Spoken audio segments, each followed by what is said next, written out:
আর আজকে জুমার দিন আমারে 2 রাকাত জুমার নামাজ পড়ার সুযোগ দে। ও নবীর উম্মতেরা, নবীর আশিকেরা, হুসাইনের আশিকেরা গো, এই 2 রাকাত নামাজ জুমার নামাজ ছাইরো না, আমার নবীর শাফায়াত নসিব হবে না। রক্তে লাল হইয়া যদি হুসাইন 2 রাকাত জুমার নামাজ পড়তে পারে গো, আজকাল থেকে কথা দিতে হবে জীবনে কোনোদিন জুমার নামাজ ছাড়তে পারবা না।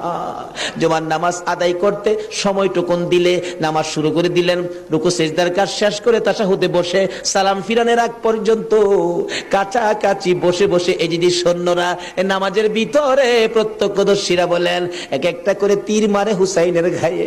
ডান দিক দিয়ে যদি তীরটা মারতো, বাম দিক দিয়ে বেরিয়ে যাইতো, সামনে দিয়া মারলে পিছন দিয়া বেরিয়ে যায়, এই কিসিমের তীর গো নামাজের ভিতরে 72টা তীর লাগাইছে।